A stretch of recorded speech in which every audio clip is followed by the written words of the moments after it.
What's up, champs? Welcome to another episode of the Keeping Karlsson Short Shifts Fantasy Hockey Podcast. I am your host, Ben Burnett, and joining me for the second time in 1 week, we have a wonderful guest. The king of the long shift, Elon Dubrovsky, is here. Elon, how are you doing this fine Thursday evening? Happy to be back, Ben. After I got a lot to live up to after that crazy show you did with Dave on Tuesday. I was editing it late Tuesday night, just like losing it when you guys were going nuts about Paul Stastny. Just to see right now, Paul Stastny has scored a goal. That was a good reco. Yes, everybody who added Paul Stastny 2 weeks in advance of when Dave said you should add him is loving they're Paul in for Stastny. By the way, I think it might be a historic night also. I don't know if this has happened before. Maybe the listeners can correct us. But both Sebastian Ahos have scored a goal today. I don't think I've seen this before. It is the second time that this has happened, according to the patrons informed me of this. Okay, I got to go on our Discord. It sounds like a fun place to hang out. You got to be there more recently than the person you're talking to, at least, or else you're going to get one up to like this the whole show. I feel like such a loser now. I thought I was saying something interesting. Well, Elon, you did bring up the Tuesday show already, so I guess you did mention there was something in particular you wanted to address from that episode. Yeah, I mean, it was really funny how you guys talked about how Nathan Mackinnon was injured, and then Dave was like, I have no pity for the people who lost Nathan Mackinnon, being all woe is me, like, this is your chance to prove that you built a good roster outside of Nathan Mackinnon. Well, guess what? You don't need to, because it turns out he's going to play today against the Sharks after all. We're recording this at 8:20, so the game hasn't started yet, but lucky for Nathan Mackinnon managers, bad luck for the Kyle Connor managers who are in a do-or-die week this week, because he all of a sudden has COVID. So imagine if you were in a matchup and you have McKinnon and your opponent has Kyle Connor and you were like, I'm so screwed, and then all of a sudden like the fortunes like totally turned. That would be a good feeling and a bad feeling for the other person. But anyways, welcome back, McKinnon. I'm sure he's gonna have a big night. You know what's funny about the whole Dave McKinnon thing is that on the Patreon group last week, after you and I were talking about, or I was talking about Dylan Strome going off after Lewis dropped him, Lewis made a big stink about how we didn't also add that Lewis had re-added Dylan Strome. And don't worry, all of the listeners who felt bad for Lewis last week, he managed to get Dylan Strome back in his lineup. But what I think is particularly funny about the Nathan MacKinnon thing in retrospect is that Lewis was unable to attend the Tier 1 draft this year, so Dave drafted for him, and Dave drafted Lewis Nathan MacKinnon. So when he's filling in for Lewis on short shifts, talking about how people who have Nathan MacKinnon, he has no empathy for them. I just think that's very funny. Yeah, it all comes back to how Dave made Lewis. The thing is, like, Lewis's team sucked for the first few weeks, and then he was able to turn it around, which Dave's great. Don't get me wrong. I'm a big Stream Scheme fan. Dave's a former couple Tier 1 champ, but just going to say, I mean, Lewis had to kind of turn that team around after that draft, and now he was able to do it. But I don't recall Lewis being too happy in that moment after those first 3 weeks. Yeah, Dave was betting on some wrong horses, there's no doubt. But Elon, let's get into the headlines tonight, and we have to go to one of the, this is the team you think of when you think of a blockbuster NHL headline, the Arizona Coyotes. Oh, no. It's obviously not true. But unfortunately, the one Arizona Coyote who I would say was fantasy relevant in probably every league out there, Clayton Keller, is done for the year. Went into the boards extremely awkwardly. Wednesday night. I don't know why I watched the video. I really wish I hadn't. I read that it was a gruesome injury. It was gross. I do not recommend others watch it. But Clayton Keller still worth talking about for a career year this year, approaching an 80-point pace on the freaking Coyotes, Elon. Unbelievable to be putting up those numbers that he was. I went back and looked at Keller's cupful ADP this year. He was being drafted 215th off the board, and he finished his season inside the top 50. Of course, he will fall by the end of the year, but I do think as we look ahead to next year, Clayton Keller entering his age 24 season, coming off a career year on a team that had no one else. Where would you project him points-wise next year if you had to right now? Okay, well, first of all, when you say he was drafted like 200 and whatever, like that's not even selling how low he was, because he had only 4 points in his first 11 games, and Keller was dropped in a bunch of leagues. So there's a lot of people who got Keller as a free agent and then just rode like an above point per game pace for the majority of the season. So he was a huge get, and now this is a huge hit for anyone who was riding Keller. I would feel bad for anyone, almost as bad as people who have Kyle Connor this week. But yeah, as far as next year goes, like he's clear, like, okay, he had this rookie season, right? And we all thought this guy, I remember Cam Robinson was falling over himself. He was a guest on our show. He was like telling us how Clayton Keller's the real deal. He's going to be amazing at this like 65-point rookie season. And then he like sort of turned into a disappointing player, and he signed this big contract with the Coyotes. It seemed like maybe this was a mistake by their then general manager to sign him to this long contract. And now this year, like everyone's redeemed. It's like Dumb and Dumber, right? You've totally redeemed yourself. Clayton Keller is looking like an amazing value at his contract, which is only a mere $7 million a year, which I guess is like a lot, but for this year it seemed like a bargain. But yeah, as far as next year goes, obviously it depends who the supporting cast will be. It turned out this year that Nick Schmaltz really gelled with Clayton Keller, and they were good together. And I think as far as next year, it's hard to predict. We'll have to see what the Coyotes do. I probably would project him to go a little lower just to be safe. Like, let's say like 70 points. I don't know, 75. Like, I don't want to go too crazy, but I think he's obviously a very talented player. He's only 23 years old, which is pretty wild. But I think as far as this year goes, I think the real interesting question is, what do you do with a Nick Schmaltz right now? Because he's this guy who's been totally on fire for anyone who added him like a month ago or whenever he started to pick it up. He's up to 47 points in 48 games, but he's been doing all of this playing with Keller at even strength and on the power play. Now, who's he got to play with? Like Nick Ritchie and Travis Boyd? Like, I don't even know who his line mates are going to be, but there's basically no one left in Arizona that's good. Alex Galchenyuk?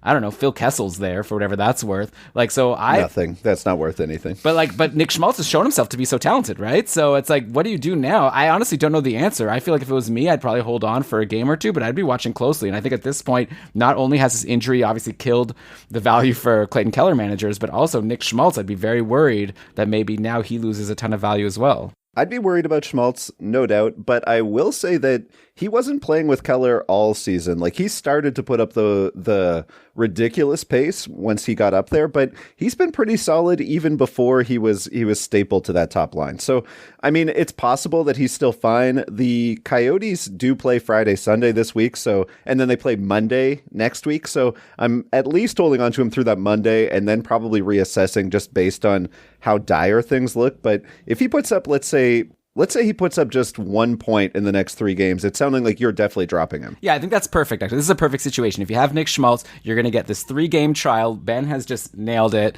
Give him this trial to see what he could do sans Clayton Keller. If he looks good to you, better than your free agent options, then good, you could hold on. And if he is like looking really boring and nothing now that he's not playing with Keller, then yeah, you're gonna have to reassess after Monday. But yeah, give him these 3 games, because I'm sure there's no one in free agency that's done anything close to what Schmaltz has done, and then we'll have to see. So I guess Brian and I can talk about it on the Sunday show once we get a little bit more data. All right, let's go back to something you brought up earlier, Elon, and talk about a player who's on your Cupful team. That's right, we're going to talk about Kyle Connor, who was tested for COVID because the Jets were traveling to the States and is now COVID positive, as you mentioned, health permitting. Kyle Connor and his teammate Nate Schmidt, who also tested positive, are eligible to return on April 6th next week.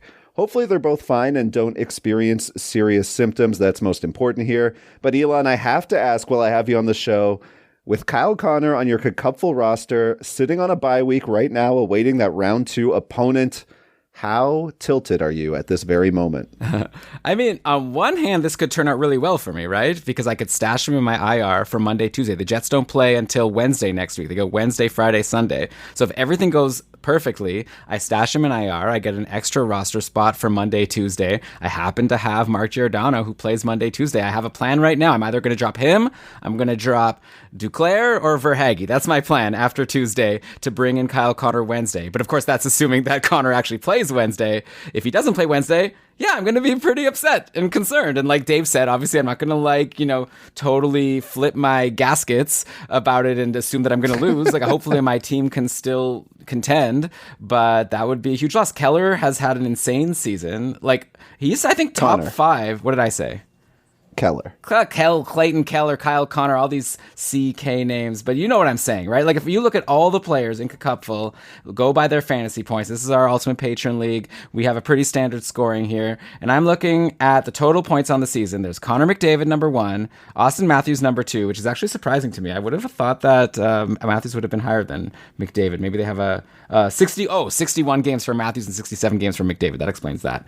Okay, then Draisaitl, then Ovechkin, and then Kyle freaking Connor, number 5 in Cupful for total points. So he, like, legit, an argument could be made that he should be like a top 5. I don't know, like Pasternak obviously missed a bit of the year and all that, so fine. But like top 10, I think is reasonable at this point. So it's a huge loss. In the meantime, we talked about Paul Stastny getting a goal. He's been playing with Scheifele and Ehlers today.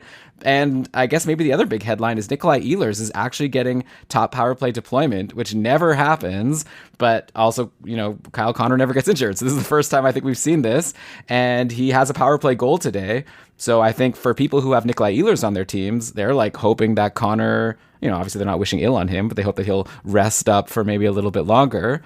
But what's your question? Like, how much am I tilting? Like, I'll be fine. I'll be even happy about this if he's back next Wednesday. I'll tell you that. But I'm on a bye week. You are something, Elon. You're going through it. I can tell just based on the twists and turns you've taken us on with that answer. I definitely think that Kyle Connor. Yeah, I think that David Pasternak's a really interesting comparable. Although David Pasternak has put up like a 95-point pace, like put up over a 100-point pace twice. So I guess that's what we're hoping for with Connor. Maybe it's a little soon to say that he's that we're looking at him as a Pasternak type next year. But I would say like probably, yeah, like the end of the top 10 he'll be going in drafts next year. Yeah, I think someone like a Jake Gensel, you know, who would have gone ahead of Connor. Like, I think probably Connor's even like leapfrogged him. So it'll be really fun to come up with our draft list next year. Because we've talked about a lot of players throughout the course of this season who seem to have really like upped their draft stock. Like, if I keep going down this list, you've got Kirill Kaprizov is like, there's Connor, I said is 5, then Roman Josi as a defenseman, and this is obviously total points, so it's like players who didn't get injured are obviously going to be boosted up here, but Kirill Kaprizov is next. He's someone who went in, the 3rd, maybe 2nd round of drafts last year. Huberdeau's next, like JT Miller, like these are all players who have never sniffed the 1st round of a fantasy draft, and it's going to be really interesting. Like Mikko Rantanen is kind of further down. I don't know, like Nathan MacKinnon is further down, Patrick Kane, Mika Zibanejad, like maybe these players now are going to have to get relegated to round 2 and some other players leapfrog them into round 1. It'll be I know really fun you're not see. saying that about Nathan MacKinnon, though. Well, MacKinnon, I guess, is also missed. Oh, yeah, he's only played 51 games. So, yeah, that's... Well, yeah. MacKinnon... And Rantanen is going to be fine. Yeah, I think that... I'm just, like, looking at names right now, but I think with MacKinnon, the question starts to become, is he a bit of an injury risk, right? Like, I guess, like, this was a pretty freak injury because he got in a fight, and he's not even injured, he's fine.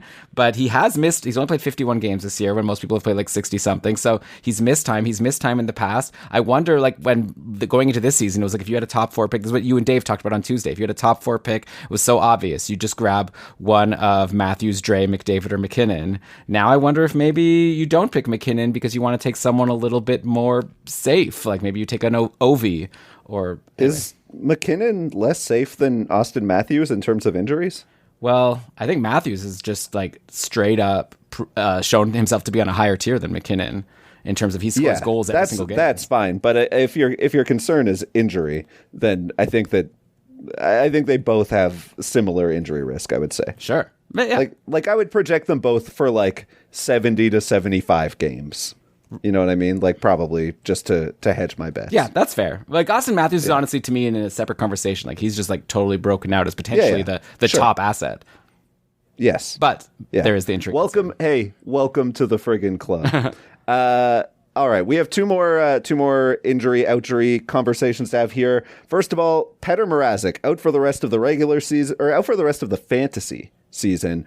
Jack Campbell appears to be around the corner. I was going to ask you if Eric Shulgren is interesting to you, and he stinks tonight. Any takes on the Leafs goaltenders, or should we just move on? Well, as always, somehow Michael Hutchinson gets back into the conversation. No, is he playing right now? He's the backup. He's not in yet, but I don't know. Oh, okay. The Leafs play Monday, Tuesday next week, so if Campbell's not ready to go, they're not going to do... I think he will be, though, right? We'll see. I think Campbell will be ready. I mean, I'm amount of doctor, right? I mean, hopefully he'll be fine. I am Jack Campbell's doctor. Okay, perfect. He's going to be fine. I just feel like it would only be fitting for Michael Hutchinson to somehow get in here because he's. Remember that year that the Avalanche had both of their goalies get injured in the playoffs, like Grubauer and Francouz, and then they had to depend on Hutchinson, and obviously it didn't go well, and like it just seems to always happen. So, anyways, hopefully the Leafs don't have to. So your answer is add Hutchinson. Definitely not. Don't add Hutchinson.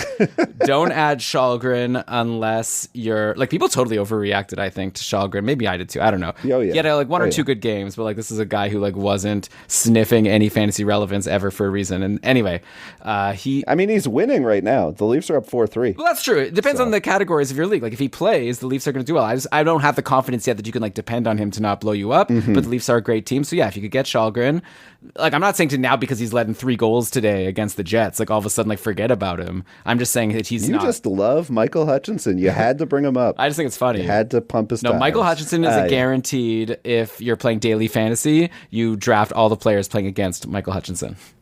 Yeah, that's fair. All right. And the final injury that I wanted to talk to you tonight about, Elon, Alec Martinez back in the Vegas Golden Knights roster. And in fact, I lied. You are the one who wanted to talk about this, so I'm going to throw it right on over to you. What are you thinking when it comes to AMAC? Yeah, I just want people to realize that he's back, first of all, after missing the majority of the season. And also in his first game, he had very limited deployment, right? He only played 13 minutes and a half. Like I saw quotes from the coach. Like it was like apparently Alec Martinez like asked to play more in the second game. So he played like 19 minutes, but he's generally played more. So I just think if you're looking at him in free agency and thinking like, oh, this guy is like nothing, like he's not even barely playing. Like I think he's still getting eased in after this injury that took him like forever to recover from. But in this game yesterday against Seattle, 4 blocks. Like this is what we love about Alec Martinez, right? Like last year he was one of the top people you can blocks, get for blocks. Plus he was +1. He didn't get a point, but he was like, he was around for a goal, which always to me is like an indication that maybe, he might be he's on the ice for a goal. That's starting something. So all right.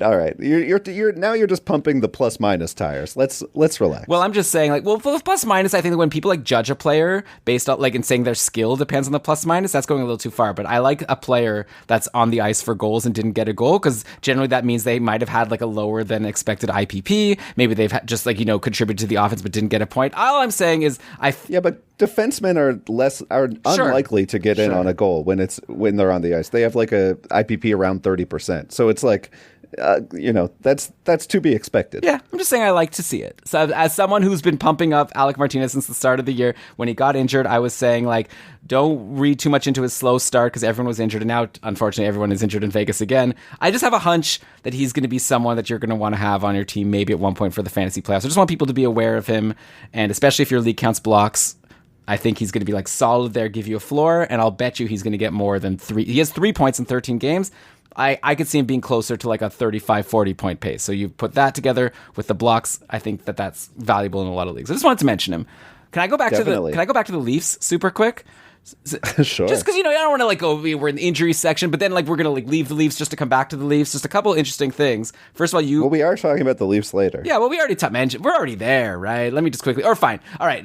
What do we say here? Like we're gonna get to the Leafs in just a sec. You're listening to Short Shifts. No, I have a whole thing. Oh my God! Go on your own show and do the friggin' all right. Let's hear commercial. Let's go to the commercial.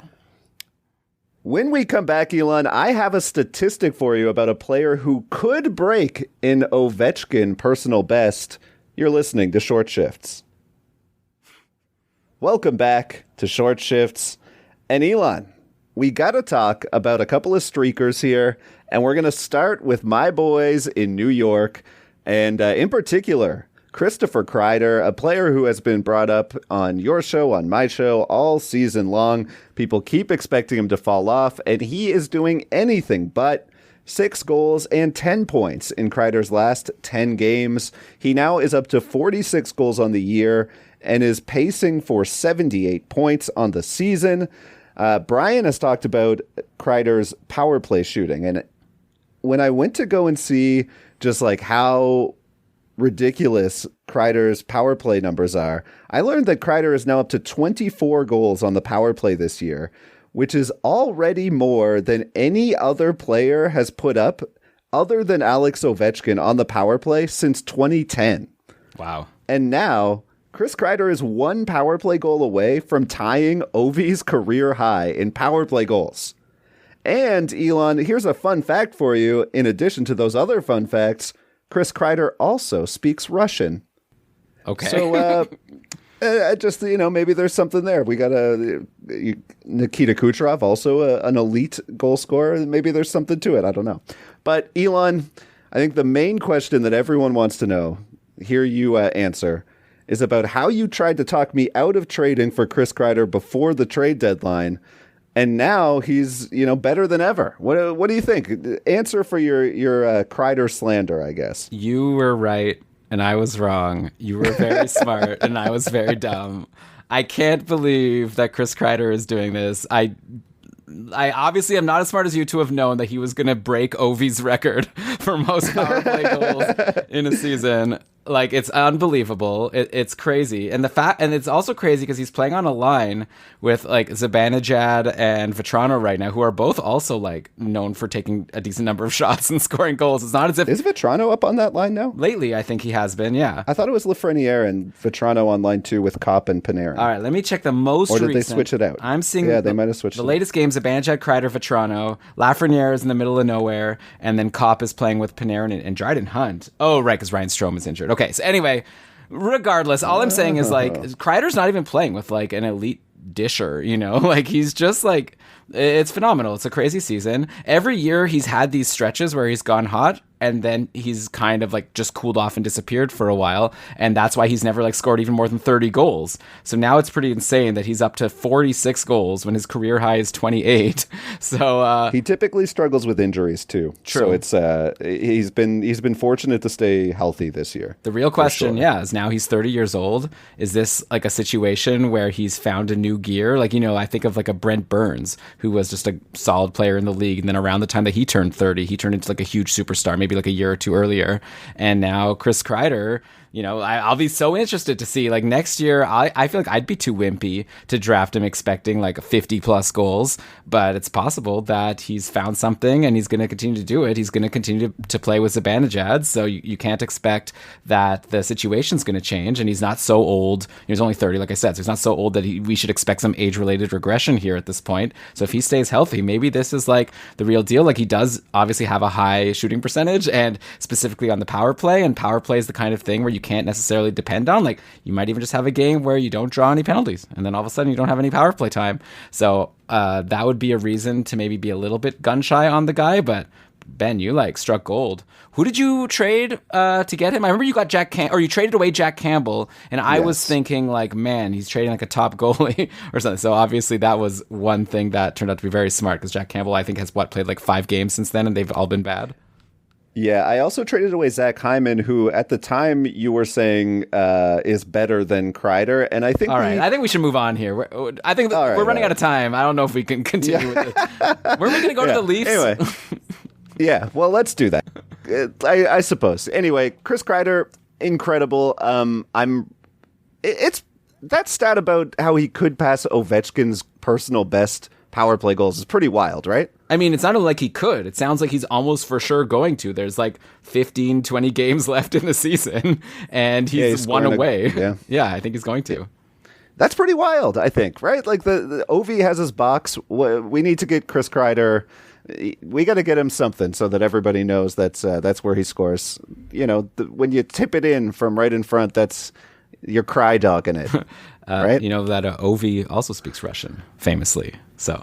Oh, right. Yeah. No, that's just like Chris Kreider. That's cool. All right. Let's go back to Toronto where where you live and where you always want to talk about your hometown, Elon. That's not true. And Mark Giordano went real cold in his first 4 games with Toronto. 0 points, 3 shots, 7 hits, 13 blocks. And I think maybe more concerning for me is that he was under his season average ice time in the first 3 games with the Leafs. Started to tick back up, played 22 minutes in the 4th game. Tonight, obviously, in the middle of the game against Winnipeg, so too soon to see where he'll end up. But Elon, you were saying that Giordano's already put up a point for you tonight. Is that right? Yeah, so I just thought it was interesting because like the Leafs are one of the very rare teams. Brian and I on the last show went through all of the team's playoff schedules for these next 3 weeks. And Toronto is a rare team that plays 8 times now over these next 2 weeks, including Monday, Tuesday next week. So I thought that Giordano would be like a great guy to roster after he got traded from Seattle, because I was already looking ahead to my playoffs and I was thinking, Seattle has like a boring playoff schedule. I was like, oh my God, I hit the jackpot. He goes to Toronto where he has this amazing playoff schedule. But yeah, he's totally become less involved in the offense, even though he's kind of in a similar spot. Like he's on power play 2 instead of power play 1, but I figured like since Toronto scores more goals, maybe it would even out. But yeah, like Giordano was taking fewer shots, and so I just wanted to like touch base and see if he's still worth holding because of a good schedule, or if he's just kind of like anyone else on the Leafs who like, we're not going to recommend adding like Kampf or whoever, just because of a good schedule. Right. But he scored a goal today, but it's only on 1 shot, so probably don't want to read too much into it. So I don't know. I don't really have an insight here. I just wanted to point out that Giordano has been a lot less exciting than I hoped. I brought up like Jake Muzzin upside, and by that I meant like a solid 40-point guy, like a point every 2 games and some decent peripherals, and he hasn't done it so far. But maybe this goal today will be the start of something. And he's at least been giving you some blocks, so that's something. But I still think I'd prefer, if the schedules were even, I'd take Alec Martinez over Giordano for whatever. And that's who I was going to bring up, was just to say you're championing these back category fillers, and I think that they're both interesting. Unfortunately, probably not super available widely on waiver wires, but maybe this is the start of something. I would be, for my what I would do is look at the ice time and see if he's still playing low 20s. That makes me feel a little bit better than having seen the 18-19 minute games to start his Leafs career. And by the way, while we're on the Leafs, you and Dave talked about William Nylander on Tuesday and how he's been relegated to the 3rd line. So you might look at the box score today and be excited and say like, oh my gosh, 2 goals from Nylander. He's turning it around. Everything is great. We're like midway through this game. It's 5-3 for Toronto already. Eric Comrie, is he still in the net? Yeah, not a good start for Comrie. But anyway, oops. But Nylander 2 goals, but both on the power play, for what it's worth. And he has still been playing on the 3rd line. So it's almost like, hopefully this is the kind of thing where Nylander like is doing well on the power play and the coach is like, all right, that's enough. I'll take you out of the doghouse now. It was more like defensive lapses. I think he was like on the ice for some goals against that they weren't happy about. And that's why they moved him to play with David Kampf. Again, the second Kampf mention on the show, because they thought like he's, more responsible defensively and he'll help him like make up for these lapses. Going into the playoffs, it wasn't just a balancing thing. It was like they said it was a defensive issue. I saw some tweets being like Nylander was like told by the coach that he wasn't playing well defensively or something along those lines. But yeah, that's the sort of thing where like in fantasy it's just so annoying because like we are playing for a different purpose than the team is. Like it makes sense for them to like, as the playoffs get nearer, to like make sure that everybody is like being accountable or whatever. But God, that's so annoying for fantasy. and there's not really anything actionable we could say here, because if you have Nylander, you're obviously not dropping him. We're past the trade deadline. You can't buy low or sell high or anything. I'm happy about these 2 power play goals, but I would be happier, honestly, if he had only 1 even strength goal today from the 2nd line. So I'm very interested to see what they're going to do and if they're going to actually stick with this since they're winning so far in this game, or if this was just a little experiment and maybe now that he's having a good game, he's learned his lesson and he'll get back in the top 6 by next week, which is what I hope happens.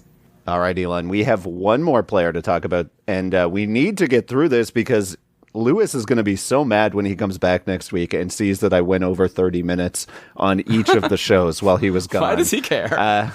No, that's his whole thing. He's going to stomp me. I'm just kidding. Let's talk about Brock Nelson, most added skater on Yahoo today.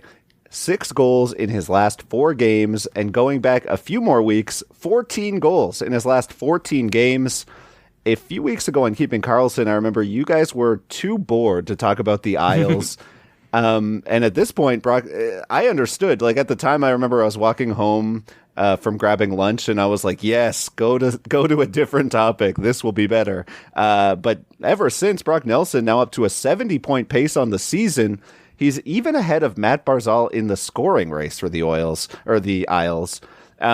In order to do this, Nelson is on a real shooting heater. He's up to nearly 25% shooting on the year, which is 8% higher than any season he's had in the last 5. Are you buying the 70-point pace? Are you buying the 60-point pace for next year? Like, where are you thinking about Brock Nelson at this point? Yeah, well, so obviously you're throwing me under the bus a little bit about being too bored to talk about him, but you're leaving. No, I'm not blaming you. It makes No, sense. yeah, yeah. Nobody wanted to. Yeah. I just wanted to bring up that, like in subsequent shows, we did talk about how interesting it Right, was yes. that he seems to have taken Matt Barzal's spot as the top line center, and Barzal's ice time has gone down. Nelson's has either gone up or stayed the same. I guess Nelson's like just stuck around this like 18 minutes on average, maybe sometimes 19. But Barzal's gone way down, and so it's like when we try to project this into next year, it really depends what Barry Trotz wants to do. Like if all of a sudden Nelson is being treated as a top line center, then yeah, maybe the shooting percentage is a little high, but this is a great spot for him. He's playing with Anders Lee. They seem to be clicking well together. I think, like, obviously Nelson is someone you grab now in fantasy if he's somehow still available for you. I think that for now, this is for, he's scored in like 4 straight games. He's taking good numbers of shots, and he's capable to just dish to Anders Lee, who's also on a hot streak and scoring some goals lately. And he's on the top power play. Like, everything that you look for in a player when you're deciding on an ad, Nelson is checking the boxes. Unfortunately, Matt Barzal is not checking those boxes. He's been like pretty boring. He had a couple assists against Columbus, but aside from that, he hasn't done too much. But as far as next year goes, like, I would wait. Hopefully your draft is after the preseason has started and you can start seeing some lines. If it's going to be the same old thing that we're seeing now of Nelson and Anders Lee on line 1, and then Barzal playing with like Wallstrom and Zach Parise, who just got extended for some reason, then I'd be concerned about Barzal and I'd be more excited about Nelson. I mean, I don't even know if I would be willing to buy that if it were to be happening in training camp, because it's just like the season's long. You know what I mean? It's I feel like Matt Barzal's talent would get him back in a position to win that spot out. But I definitely hear you. I don't think I'm ready to go too crazy on Brock Nelson, but I will say, Elon, like in general, we're talking about a lot of players outperforming their expectations this year. It does seem like next year we should be mindful of the fact that goals have gone up. And I think there are going to be a lot of players who are undervalued in drafts next year, just like they were this year, because people didn't expect the scoring increase to hold up. Ooh, that's interesting. Actually, here, I've got an analogy for you. What if next year's Matt Barzal is this year's Evgeny Kuznetsov? Like, you know, what does that mean? So this year, no one really thought that Kuznetsov was too valuable in fantasy drafts. He fell super far after having a disappointing season. You were able to get him late in your drafts. I got him for famously $2 in the Cupful Tier 1 auction draft. Famously. Everyone's talking about it. I know. I like that word, famously. I don't know. It's fun to say. But that's true. So this year, Barzal's had like a brutal end to the year by his standards. So I wonder if that's going to lead to him falling far in drafts next year. And then he'll be the Kuznetsov, where everyone like will be famously talking about how much they crushed their drafts and got this like super high value pick late. So I think there is something, like, I like what you said about how, like, you know, if you could have a player who has been a star in the past that's having a off year, that's like a good opportunity to get value in the next year's draft, right? Because obviously it's possible that Barzal's lost a step, but he's only 24. Hopefully he gets back in the coach's good graces, or like whatever. They figure out someone for him to play with if they don't want to put him with Lee anymore. And yeah, he could be like a really good value pick next year. He's certainly going to fall in drafts. The thing about Matt Barzal's point totals, though, is that he hasn't come close to an 80-point pace since that year where Tavares was still around. So it's like, I mean, I see your point in general about, like, you know, the bounce back or whatever. I think it'll be Elias Pettersson, though, if I had to guess. That would be my preferred bet on a guy who slips too far and is ready to go higher. I think Pettersson is someone who people, when they're drafting next year, should just look at the second half of the season this year when trying to tell who he is, because something was off. I don't know what it was, but like lately he's been great. Like if you look at just the splits, he had 10 points in his first 22 games, 12 points in his next 20 games. So basically he was like nothing for the first half of the year, and now he's been over a point per game for his past 25 games. And I'm not saying he's like, maybe he does land somewhere in the middle, but I really just can't believe that first half was very representative. Maybe give that like a 10% weight and give the second half like a 90% weight when you're trying to predict the future for Elias Pettersson. But yeah, that's good. If people are drafting based on total season numbers, then I definitely do agree with you that he's going to be a value pick, even more so than Matt Barzal. All right, Elon. That is all the time that we have for this week. Next week, I'll be back with my buddy Lewis, and I'm very excited to get him back in the booth. Elon, thank you so much for joining us twice the past week, and I very much look forward to casting with you again this Sunday. Oh, yeah. When should we both start singing the Survivor theme song at this point? No, that's like too cliche. Oh yeah. And I don't know if we're gonna get copyright issues there. Yeah, no, that's fair. Yeah, and I have perfect pitch, so probably the DMCA would pick up on it. The YouTube, I'm sure. It would get picked up. Elon, we have started a little Survivor podcast that we've been doing just for fun with your lovely wife, Dina. It sounds like we're going to be joined by your presumably lovely friend, Julia, this weekend. And yeah, it was really fun to record that last week. Yeah, it's called the Survivor Squad. It's slowly starting to show up on, I think I got it up on Spotify, Google, whatever. What's the other one? Apple. People are going to be really happy to hear that. So that's going to change a lot. Go subscribe to the Survivor Squad podcast. We had some good hot takes about the last week's episode 3, and now we're going to record one about episode 4 of season 42. A lot of people are thinking, like, Survivor's on for 42 seasons. Like, listen, Survivor is a freaking great show, okay? And I don't want to hear any judgment if you haven't watched it, because this is the best show on TV, in my opinion. I love that you just went to bat for this show with no one in the room talking trash about it. Because, Elon, I have multiple times referred to Survivor as like our favorite show about Katie and I, because we watch it together every week. It's a show, every week we take the time to sit down, we watch Survivor together. Every time I do this, Katie will like start to get defensive. It's not my favorite show. It's like, okay, well, okay. Sure. I'm not trying to put it on, you don't have to like it as much as anyone, but everybody gets so defensive. It's just a stupid little show. No, and we love it. It's a great show. Yeah, I don't mean that in a negative way. No, I know, way, exactly. but wait, can I recount to you? Can I turn this into a long shift and recount to you a chat? Yeah, you know what? Yeah, let's decide that this will be a long shift after all. All right, let's hear it. So I have this friend that came over like in January or December, like a long time ago, and we were all just like drinking it. And then at some point, I didn't even remember this, but I had texted her a list of like the best Survivor seasons that she should watch. I guess I was like promoting Survivor, and I recommended you should watch the show. Then it's like months later, and I got a random text from her being like, I started watching Survivor. This show's amazing. She wrote to me, this is like effing Squid Game, but better. I'm addicted. LMAO. Like, people don't believe it, but it's Squid Game, but better. You don't realize how good this show is. Anyways, listen to the Survivor Squad podcast. I'll link to it in the show notes today. Yeah, we need to get famous off podcasting about Survivor, so we can all quit our jobs and just talk. And maybe we'll meet a cast member. But you're not going to quit. You're not going to quit the short shifts, right? You'll still do that. Well, not when we're Survivor millionaires. I was hoping that maybe we could have like sort of an overall dynasty that involves both fantasy hockey and Survivor. You lock me down to an exclusive contract, Elon. We'll talk. Our agents will be in touch. Okay, sounds good. All right. Well, thank you for joining us once again. Thank you to everyone for listening.